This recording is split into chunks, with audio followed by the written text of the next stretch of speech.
Welcome to NinonSpeaks. I'm your host, Ninon de Rosa, and my co-host is AJ Dean. Sit back and enjoy the show.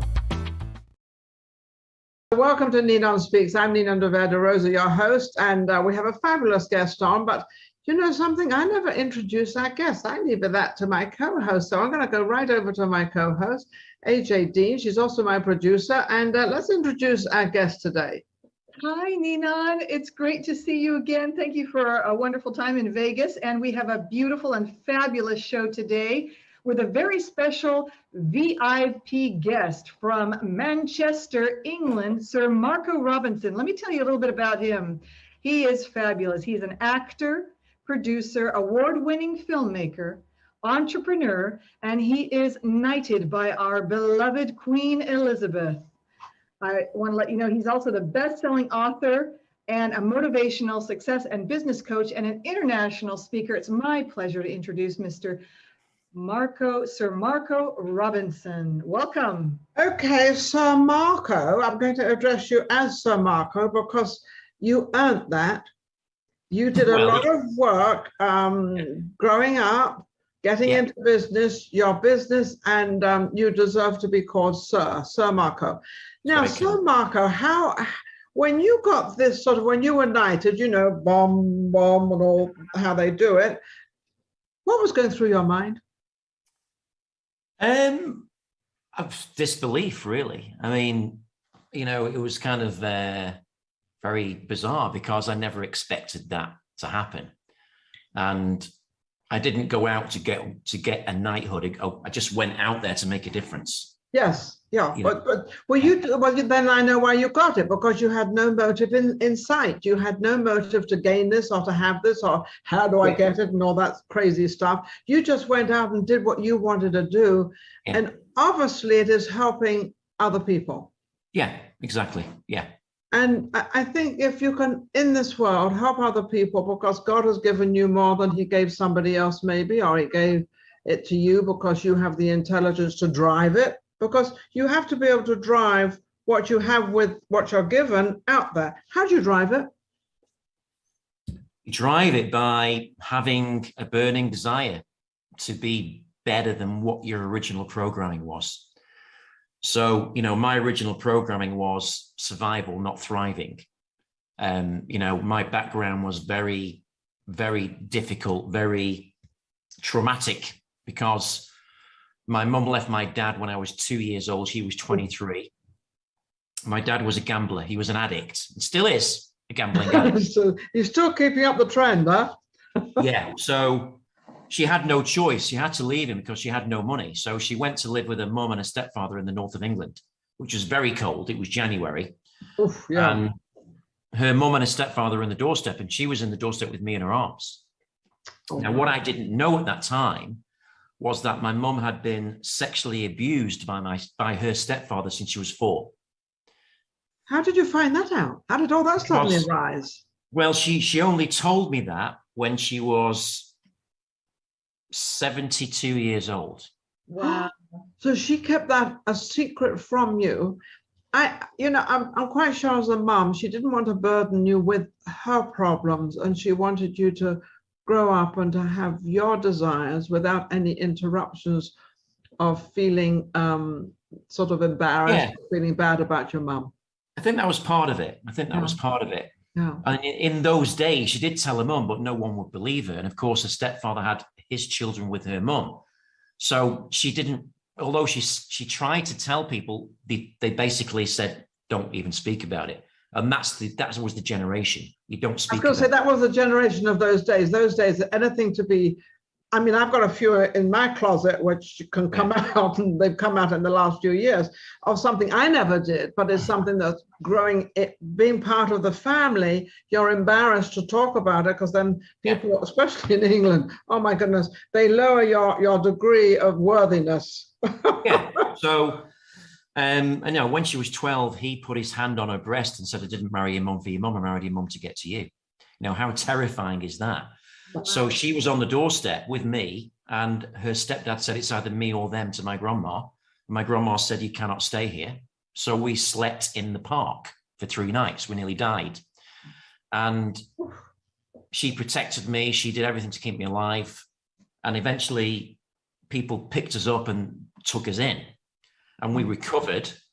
And she wasn't educated in university, so she couldn't get a professional job. She had to work casual jobs. And I went to about 30 schools before I was even 10 years old. And I was the little boy with ginger hair, very white, very shy, because I couldn't speak very well, because I was like moving around all the time. I had no roots, no base, no security. And you were probably a little frightened too to speak, because you didn't know if it was the right thing or not. Yeah, I was in fear a lot. I was. But when you're exposed to fear a lot, you kind of get numb to it. Eventually, you kind of get comfortable with fear, and you think, well, hang on a minute, I can handle this. And, you know, right now I'm grateful that happened to me, because it made me a very, very strong person.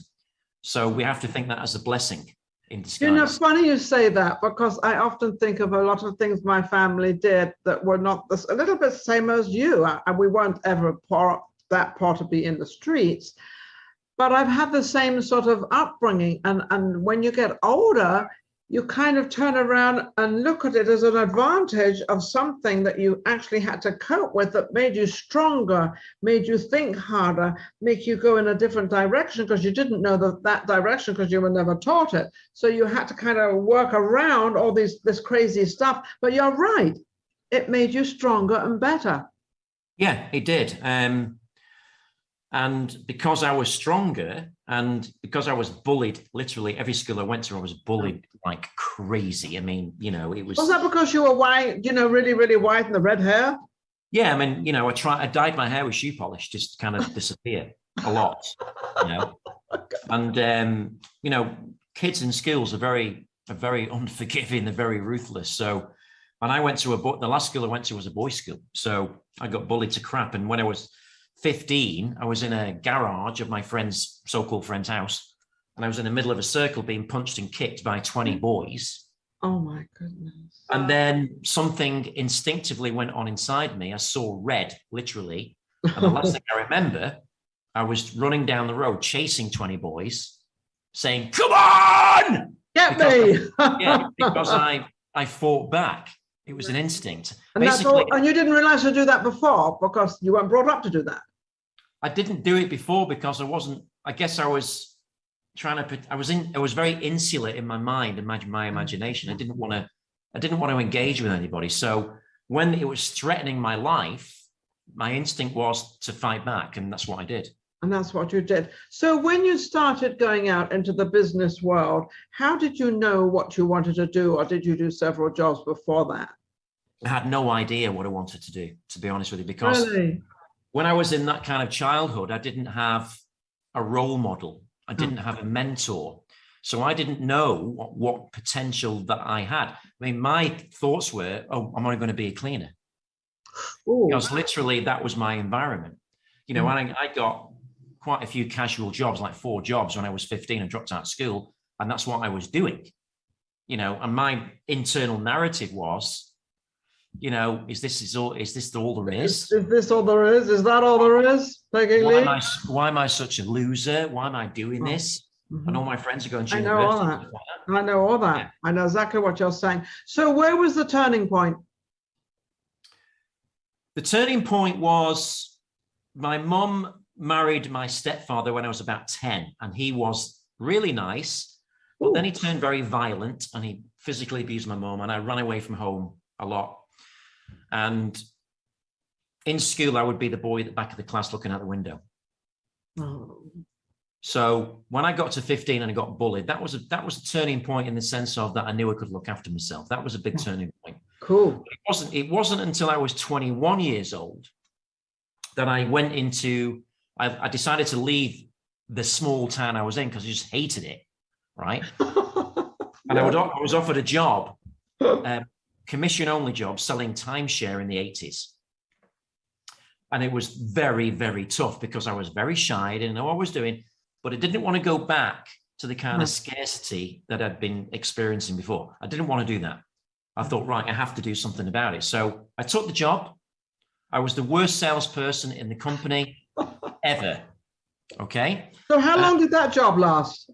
Well, it lasted 4 weeks until the boss said, I figured that. yeah, until the boss said, Marco, if you don't sell something in the next 2 days, we're going to fire you. Now, my home was 5 miles to the office and back. And I didn't have money for a train fare. I didn't know anybody, so I couldn't get a lift. So I used to walk. Okay. So my internal narrative was, again, why can't I sell anything? Why am I such a loser?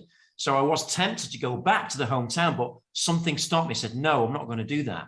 And when the boss told me you're going to get fired in 2 days, I changed my internal questioning to, how can I be successful? How can I be successful? How can I be successful? And I kept repeating that question, eventually shouting it down the road, shouting it like that. And the following day, I went into the office and the top salesperson approached me for the first time ever. And he said to me, Marco, I know you're feeling pain right now. I know you think you're going to get fired, but I used to be like you. I was just like you. I was suffering. I had no money. I was homeless. And I said, no way you were like me. He said, yes, I was. And he told me his story. And he said, listen, I want to help you because someone helped me. So what I want you to do is to listen to me. Don't listen to anybody else. The first thing I'm going to do is I'm going to give you a book. I want you to go home and read the book until you get the message. Now, because he was the top salesperson, he was qualified. I respected him. He knew he was the authority. Yes, absolutely. You know what I mean? Because I wanted to be like him. What a break. What a break that he recognized you. What a break. Exactly. So I ran home. I read the book 8 times in the same night. Didn't go to sleep. And I ran to you only had 2 days. Well, yeah, 24 hours. I read the book, ran to the office, and I was so sweaty. My suit was wet through. They sent me home to get changed, right? So that was another kick in the balls, wasn't it? So eventually I got back to the office, and my first clients were both blind. He was blind, she was blind, and they had a guide dog. And I'm thinking to myself, oh my God, how the hell am I supposed to sell them timeshare when they can't even see me? You know? Wow, what a challenge. What a challenge. So, but the thing was that internally, I'd shifted my belief system. I didn't know at the time, but my behavior was way different because I didn't care about losing anymore. So I said to them, I said, listen, you're going to sit there. I don't care if you're blind. You're going to sit there for 4 hours. You're going to love what I'm going to share with you. And you're going to get your credit card out and spend £10,000 with me in 4 hours' time. And you're going to give me a big hug and telling me it's the best thing you've ever done. Talk about being positive. Yeah. So 4 hours later, they own a timeshare. So 4 hours later, he handed me his credit card and said, you were right, Marco. We can't believe this, but we absolutely love what you've been talking about. We would have bought it sooner, but you wouldn't shut up. Okay. And then that was the story. And I said, my first reaction was, because that was the first ever success I ever had in my life. So my first reaction was, why did you buy from me? That was my first question to them. And they said, did you ask them that?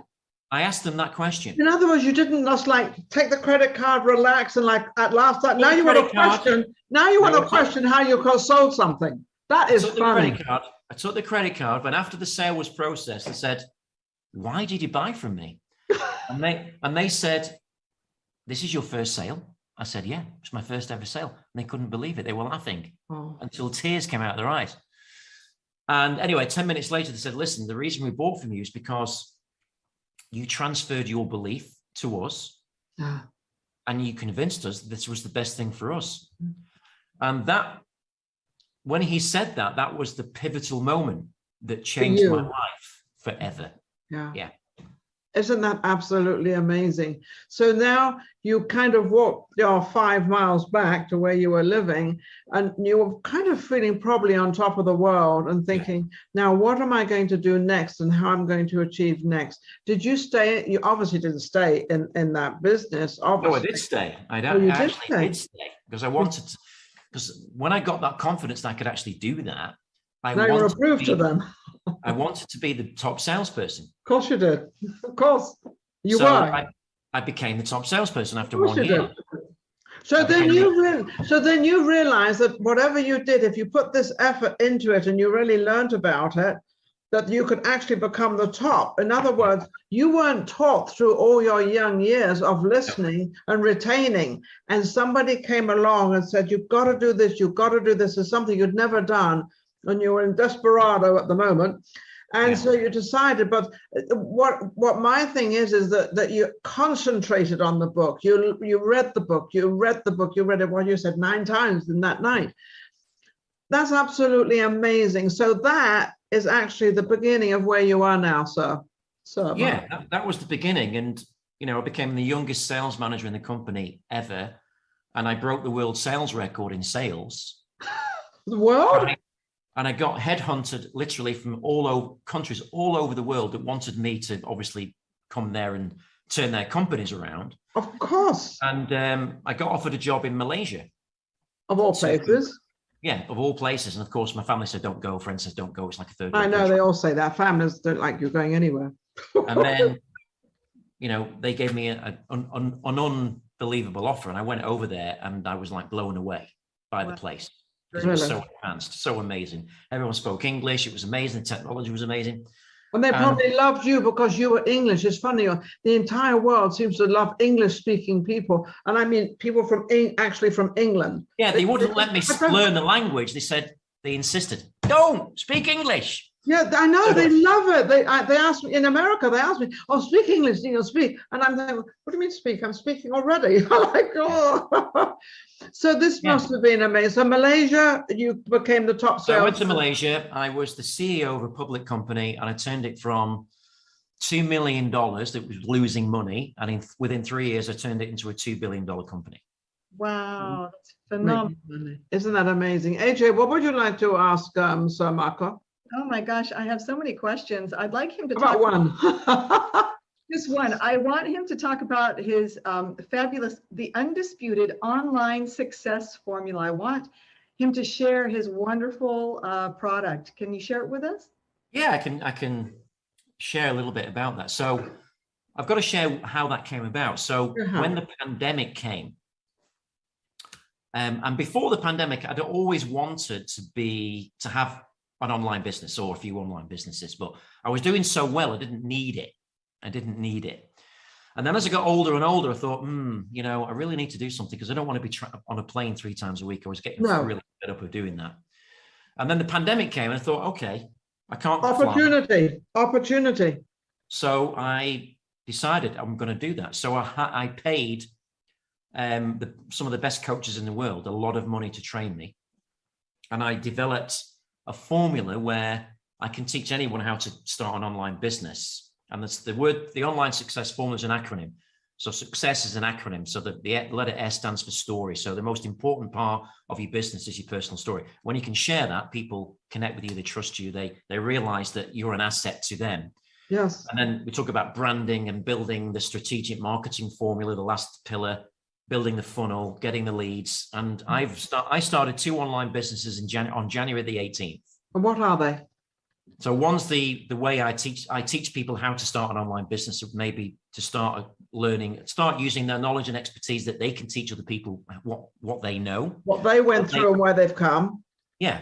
Or they can start their own social media agency, or they can do some e-commerce. So I teach people how to do that. Yeah. And my other online businesses, I teach people how to get their film to Netflix and the big screen. Oh, that's how about NinonSpeaks? Well, why not? Anything's possible, right? Yeah, anything's possible. I mean, just that's what we're looking for. We're looking for a Netflix or somewhere to go. So, maybe I'll start paying you millions of dollars and see who I can get to. Yeah, so I started those 2 businesses, and of course, I got into it. Yes. Using my experience because I had a strong mindset. So for me, I didn't know. I got the coaches, but I hadn't executed yet. So I executed. I did £75,000 in the first month online from my flat. That's £75,000. You know what that is, AJ? That's about 100,000, isn't it? Yeah. 100 something. So basically, I learned how to do it, and now I'm in the process of automating it, so I don't have to be there all the time to do. I was going to say, now you're at home all the time. Are you going to stay living in Manchester? Because you seem to like it there. No. So you're because actually the true story is I moved here because I fell in love with a girl. That's always happened. And the girl was in Manchester and said, listen, come and live here. And so I went here. Yeah. And then 3 months ago, we split up. Oh, no. Oh, you're available? Are you available? Yeah, so that's why I'm still here, but I don't really want to be here anymore. So, yeah. So what about, probably move back to London on the outskirts of Malaysia or anywhere. You can go anywhere you want, actually, can't you? You could go to Las Vegas. Well, Yeah, I think they'd eat him up, Helen. I think the wrong women would eat you up, and because I've seen that. Yeah, I've seen all that stuff. Yeah, you've seen all that stuff. Been there, done that. Been there, done that. Been there, done that.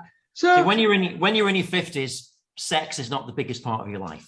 I couldn't agree with you more. Life is a little bit, definitely 100% more than that. And it's more than the compatibility of being together and having fun together and understanding, because, when two people get together, you're getting two people that are totally strangers coming from strange different families. I mean, look at your story. And then I look at my story, and then there's AJ's story, and it's like 3 different stories you try to get together. So what are you going to do? She's now gone. So now, and you're obviously not looking, because obviously something will come along.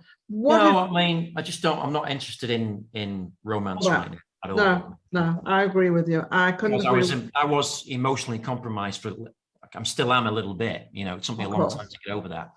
Yeah. So now I'm just focusing on work. I'm focusing on work. That's it. Yeah. That's all. And that really gets you where you want. How long have you been a Sir? 2015. 2015. So you've been a Sir for 6 years. That's absolutely amazing. Do you find that because you're now, Sir Marcus, do you find that gets you kind of into lots of doors and lots of places? Because you seem to have got into them before anyway. I mean, I didn't need that title to do that, because I've done a lot of things. I've had my own Channel 4 primetime TV show, so I was already notorious. Already established. Already established. But what it does, it creates a curiosity.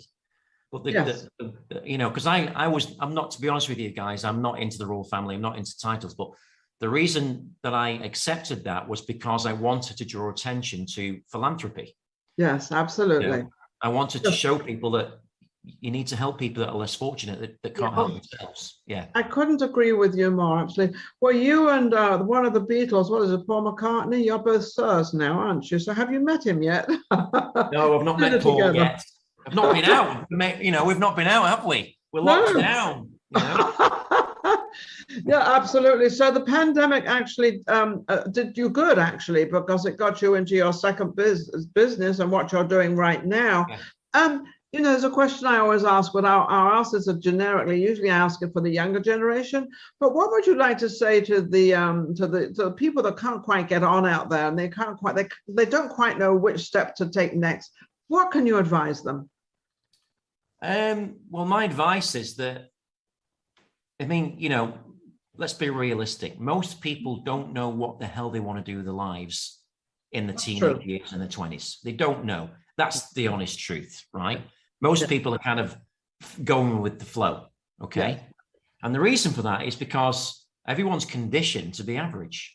The education system conditions you to be average. The education system conditions you don't learn about financial success. You don't learn about communication, relationships, nothing like that. So you are going into the world unequipped to deal with life. Yes. And it's only a very few people, like the 1%, like the Elon Musk, the Bill Gates, the Steve Jobs, that go against the grain and say, listen, I don't need university. I don't need traditional education. I know what I want to do. Correct. So what I would advise anyone to do when they're very young is to, first of all, travel, explore, and have a great adventure with your life. And when you're traveling and seeing the wonders of the world, ask yourself, what am I here for? What am I doing here? What's it all about? Big question. Yeah. Just ask yourself a lot of questions. So, when I was young, I asked myself a lot of questions. But in terms of motivating me to change my behavior, Tony Robbins gives the best advice on that. He says, there are 2 triggers that get you to change your behavior: desperation or inspiration. Everything in between that is called a comfort zone that doesn't make any difference. So desperation is pain. People do more to avoid pain than to create pleasure. Look what you did. You did it. You're a prize example. Yeah, I had so much pain that I had to do something about it. A lot of people don't have that pain trigger. Well, they're comfortable and they don't want to step out of that zone. They don't want to make that step forward. You know, they don't want to. Yeah, it's like the frog in the pan of water. If you put a frog in cold water and turn up the heat slowly, it's going to die, but it won't know. That's right. If you try and put a frog in boiling water, it'll get out. So it'll jump out immediately, yeah. That was me, but I didn't know where to go until I found the inspiration. And the inspiration is, when I was a young boy, looking out the window in the classroom, I went to my imagination first, because that was the only place that I could live. Does that make sense? It makes a lot of sense. And sometimes we would call that daydreaming, but you were not daydreaming. Yeah. You were kind of looking out there because there was nothing interesting in that class that was grabbing your life attention. Was a mess. Yeah. It was horrible. Yeah. So when I went inside, I found salvation. Yes. I was able to get really good at visualizing what I wanted to do. Absolutely. Absolutely. So that's my advice to everybody watching this is, you know, you don't need to take massive action all the time. You need to rest and reflect and say, listen, get some peace and quiet, go into nature. Take a walk, do something. Do something different in your life that you've always done. Something natural that triggers natural hormones, dopamine, serotonin, endorphins, oxytocin. So those are the 4 hormones that are natural, that when you trigger them, you get into what we call a peak state. So dopamine is the hormone that's triggered when you achieve something yourself and work for it yourself. Yes. So for example, when you've done this podcast, you're going to get a shot of dopamine. I will as well, because I think we all will. We all will. Yeah, we all will. Because we're out there. We're putting ourselves out there. We're going into the unknown. I don't know you from Adam, and I don't know what's going on. Whenever you do any work that you've worked hard for, you get a shot of dopamine. It's a fantastic feeling. Even when you exercise in the gym, you get a shot of dopamine because you've achieved something.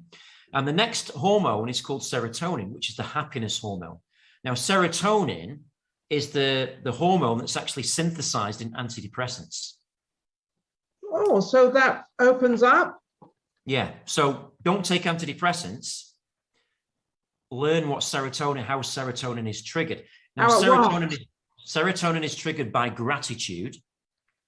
Okay. By being grateful for what you are, who you are, and what you've got every day. Yeah. Serotonin is triggered by happy memories, going back in your life and thinking of the happy memories. So, for example, I went to Scotland recently, but I drove 10 hours in the car, and I was laughing my head off in the car because I was going in the past and remembering happy memories, and they were making me smile and triggering serotonin, and they became anchors for me to feel good about myself. Very powerful stuff, right? That's very serotonin is also triggered by walking in nature. Wow. You have to learn to do that. Let me, it's got 2 more to go. Go ahead. 1 second, AJ. Yeah, so you've got endorphins. Now, endorphins are triggered when you raise your heartbeat from the resting rate. So you use your cardiovascular and cardiorespiratory systems. So you don't just do you do a brisk walk. You go for a run. You go to the gym. You go to a dance class. You play tennis. That's when endorphins are basically released into your mind and the whole body, because they're pain receptors. They're meant to reduce pain. And in fact, women have more endorphins because women release endorphins when they're in labor. Okay. And so they're releasing the pain, which makes it less pain and probably won't take as long, but they're also relaxing, aren't they? When you relax, that's when your whole body can have a breather. Yeah. And when you do a really hard workout in the gym and your muscles are really sore, endorphins are released to numb the pain. And when you have endorphins flowing through your system, you smile because you feel so elated. Oh, you do. You've achieved something. You've exercised, you feel better. You feel good about yourself. Yeah, exactly. And the last hormone is oxytocin. And oxytocin is the love hormone. So oxytocin is what you feel the most of when you're actually in love with someone else. It's not exclusive to that feeling, because when someone else tells you that they love you, that releases oxytocin. When you tell someone you love them sincerely, it releases oxytocin. When you hug people, it releases oxytocin. So in the pandemic, we've not been able to do that. No. And that's why massive depression has been triggered around the world. That's why there's been more suicides, because we've not been able to use our natural, immune system to trigger those hormones. Because when you trigger those hormones, your immune system gets stronger to repel. To repel and not receive it. Yeah, you're not receiving anything, so you don't care anymore. Yeah. So we're going all the way back to your original thing, which you first said is helping people. Yeah. Yeah. So when you help people, those hormones, oxytocin, serotonin, dopamine, they're all there. And it's actually when you help someone, when you put a hand up, Yeah. instead of a hand out, you give people a hand up. Yeah. A hand, and you're lifting them up. You're lifting them up and you're teaching them. It is the best feeling there is, bar none. I couldn't agree with you. I had a show for children from 12 to 18. I had it for 16 years, and the only reason I never made money on the show. I did not want to make money on the show. I wanted to give children that uplift, that it doesn't matter who you are, what color you are, what religion you are, I don't care what you are. There is something within you. Every child, every person has something within them. And so I was able to relate my story, because my story is a little similar to yours. Yeah. And I was able to relate that to the younger generation, and to help them, because I felt I was gifted with something that I suddenly recognized. And I recognized mine probably about 18, 19. I realized that, I can do something with me. I achieved something. I went to do something. I did it good. And I did it well. You passed it down. And as we get older, we get wiser. Generally, yes. Not all the time. No. Some older people go down and some older people go up. So I'm going up. Some people get bitter. They blame society for the way they are. Absolutely. Well, people like you don't. They get wiser and they want to pass the wisdom on. And that's I've got more to do. I have not finished yet. I'm definitely not finished. Exactly. You had a quick question, AJ. I'm sorry to cut you off. Go ahead. I wanted to hear the four. Go ahead. Oh, thank you, Ninon. Real quick, just wanted to say we love your philosophy, Sir Marco. You're absolutely brilliant. And what is your magical word? Is it for your motto of life? Is it dreams? Is it change? What is it for you? The magic word. Life. Well, it's an interesting question, because if you think about magic is about incantation. Yeah. And it's about waving your wand to make a spell, like Harry Potter that's why it's so popular. But actually, you can commune with the spirituality if you focus. And you can actually ask, and you can pray. You can go into prayer. And I've not done this in my early life. I've done it very late in life, because I've learned how to go into prayer and ask for things and actually receive it. And I'm like, oh my God, that only happened. It works. I love this. So it's not one word. It's actually prayer. It's prayer. Well, that's the word. That's the one word, prayer. Yeah. That's one word. You've got your words, Sir Marco. That's absolutely amazing. We don't have much time left. Marco, how can anybody reach you? How can anybody find your brain? The best way is just to get to my Instagram, Marco Robinson Now.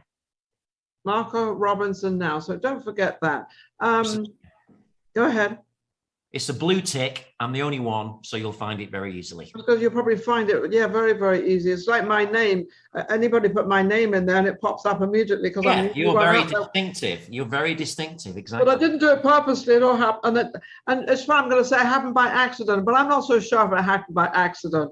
I'm not going to go that route. Because it's always by design, darling. We know that. I love it. I love it. I love it. So your next thing is that you want to do. I better thank all the audience first out there. I want to thank everybody out there for watching, and also for tuning in with Sir Marcus Robinson. Absolutely amazing story, because I'm very familiar with the story. I went through something very, very similar. But it's funny, but when you have that tenacity and you have that thing inside you that you're going to keep going.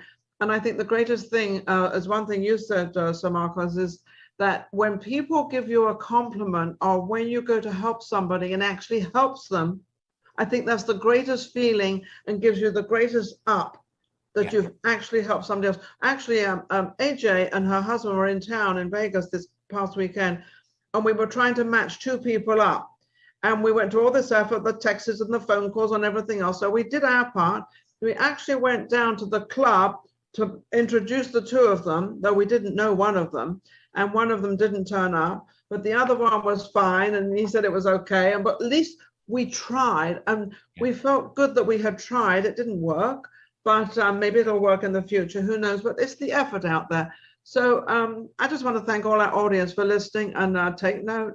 So Marco is doing it right. He's actually, doing everything. You doing it on Zoom, or how are you doing it, Marco? I did what on Zoom, sorry? Are you doing all your programs on Zoom, or just straight to your website or whatever? Yeah, I mean, when people come on board with me, I do, live classes on my Zoom group, coaching, one-to-one, all that kind of thing. Yeah. All that stuff. So I want to thank everybody. I'm going to let AJ, you can count out, AJ. You say your words. Thank you to Sir Marco Robinson. You are a success story. Thank you.